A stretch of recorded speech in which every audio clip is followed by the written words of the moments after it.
Halo, Assalamualaikum warahmatullahi wabarakatuh. Selamat sore, gimana kabarnya mbak-mbaknya yang ada di luar sana? Masih dalam lindungan Tuhan Yang Maha Esa dan dalam doa kita bersama semuanya baik-baik saja. Seperti yang saya katakan tadi pagi waktu saya live, kenapa kantor saya agak telat bukanya? Karena saya sendiri kepala pusing, hidung meleleh dan batuk. Eh, dan saya juga khawatir, takut kalau saya kena. Setelah itu saya minum obat, sekarang udah rada-reda, cuman saya pulang lebih awal dari kantor karena saya tidak ingin ngefek ke customer atau ke siapapun ya. Jadi saya bilang sama bos saya bahwa saya akan pulang lebih awal dan tetap melaksanakan tugas saya untuk proses-proses mbak-mbaknya. Jadi saya work from home untuk sementara ini ya. Jadi mbaknya kalau cari saya, mungkin saya lebih bisa angkat telepon lebih mudah karena saya tidak ada batasan dari jam 10 sampai jam 6 ya. Jadi saya bisa angkat telepon atau sedang akhirnya ingin berbagi, sharing, selagi suami saya, anak saya nggak ngeribetin saya ya. Saya bisa ditelepon kapanpun mbaknya ada waktu dan minta solusi-solusi tentang kerja di Hong Kong. Dan hari ini dari beberapa hari yang lalu itu saya banyak telepon dari anak-anak saya dan saya banyak informasi mengatakan bahwa ada beberapa anak yang sedang terkena corona.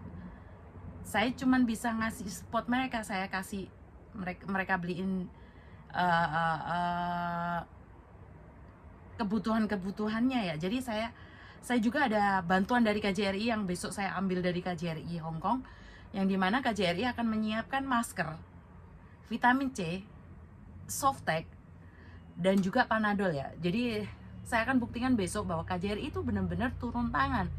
KJRI benar-benar hadir. Jadi saya bukan ingin challenge ya, bukan saya ingin pembuktian, tapi saya telepon hari ini, respon KJRI sangat bagus sekali. Jadi saya ngomong sama KJRI, Pak, saya butuh ini, butuh itu. Jadi mereka langsung respon, oke Mbak Yuni, besok ambil aja jam 11 di KJRI.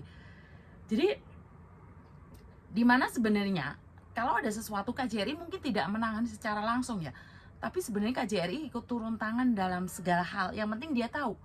Kadang-kadang saya tanya sama KJRI, kenapa sih ini nggak ditanganin, dan KJRI bilang nggak ada yang ngasih tahu, dan KJRI nggak mungkin tahu kalau kita sendiri nggak laporan gitu loh.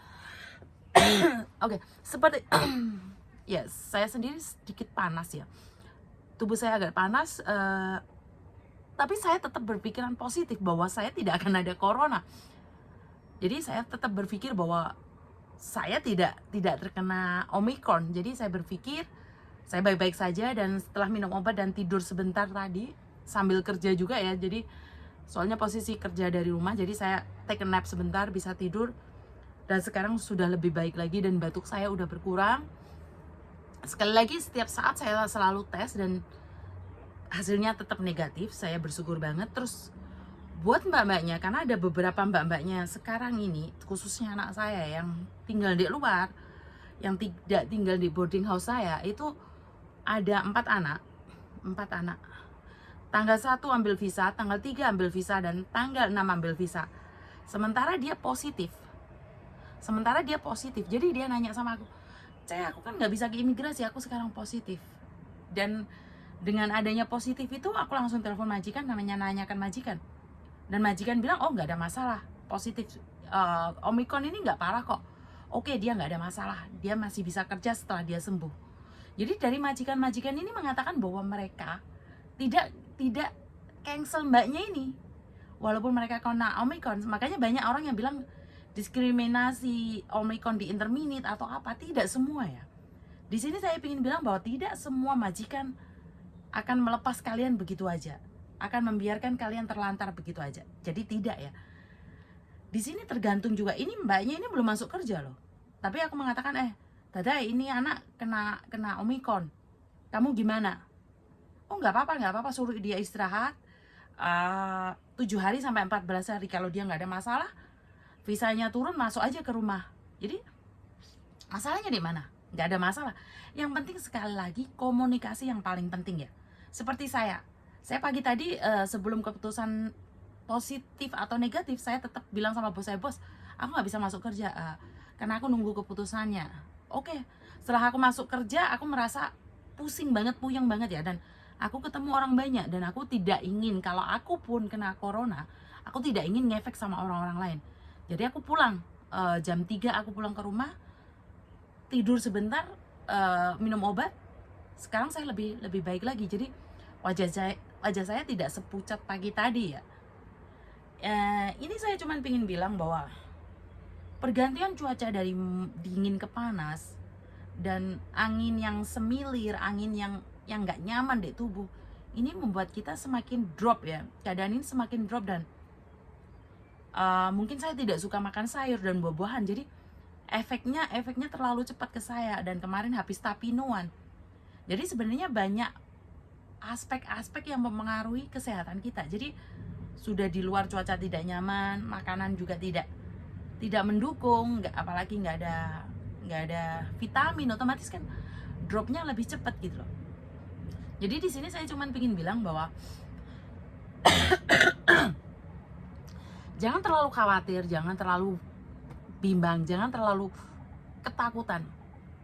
Semua anak-anak yang telepon saya selalu mengatakan, "Mama, saya harus seperti apa? Saya harus bagaimana?" Tidak perlu khawatir. Buat mbak-mbaknya yang ada di luar sana, yang diusir majikan, ataupun yang didiskriminasi majikan, ataupun yang saat ini sedang bermasalah di luar sana dan tidak tahu majikannya ngomong apa dan gimana, nggak bisa ngejelasin ke majikan, boleh telepon saya langsung. Jadi saya menerima pengaduan. Kalau majikannya nggak paham, suruh telepon saya, walaupun mbaknya bukan dari agent saya ya. Kenapa? Karena dari komunikasi yang kurang itu membuat mbaknya tertekan. Jadi tadi dapat dari SMS dari mbaknya mengatakan, saya bukan anaknya Bandung, boleh nggak saya konsultasi?" Saya bilang, "Boleh mbak, nggak ada masalah." Karena saya merasa kalau mbaknya bukan dari Bandung, kenapa tidak gitu loh. Karena banyak anaknya Bandung juga minta bantuan orang lain untuk menyelesaikannya. Jadi saya tidak keberatan untuk membantu siapapun.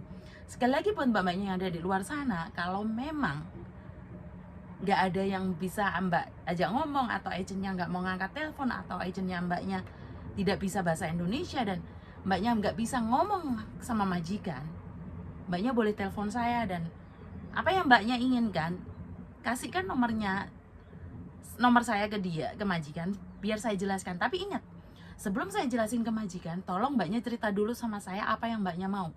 Jadi saya nggak mau ngomong apa yang saya mau, tapi saya mau ngomong apa yang mbaknya minta. Dan kebanyakan majikan sebenarnya mau memenuhi itu semua, karena mbaknya mungkin nggak bisa ngomong ya, jadi komunikasinya kurang. Jadi sekali lagi, tidak perlu takut, tidak perlu khawatir, komunikasi yang baik, dan kalau kerjaan mbaknya bagus, saya rasa majikan tidak akan nginterminit mbaknya. Ingat, kalaupun mbaknya butuh kamar, butuh tempat, butuh obat-obatan, saya bisa memberikan sama mbaknya, walaupun kamu bukan anak saya, walaupun mbaknya itu bukan anaknya Bandung atau apapun. Kenapa? Karena saya juga ada spot dari salah satu organisasi dan juga dari KJRI. Jadi KJRI itu fleksibel banget gitu loh, mau membantu siapapun, khususnya mbak-mbaknya.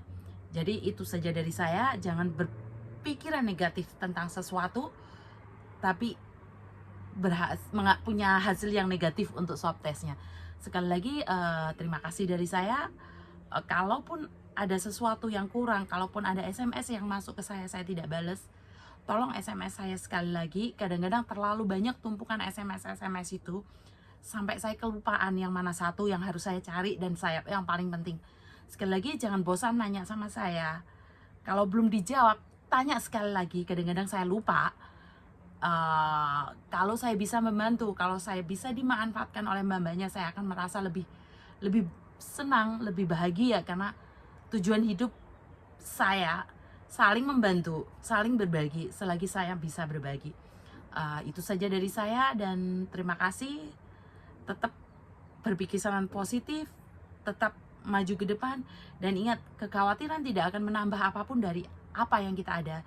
Berpikiran positif dan tetap punya hasil swab test yang negatif. Itu saja dari saya. Terima kasih. Kurang lebihnya, wassalamualaikum warahmatullahi wabarakatuh, dan selamat sore dan selamat berjumpa.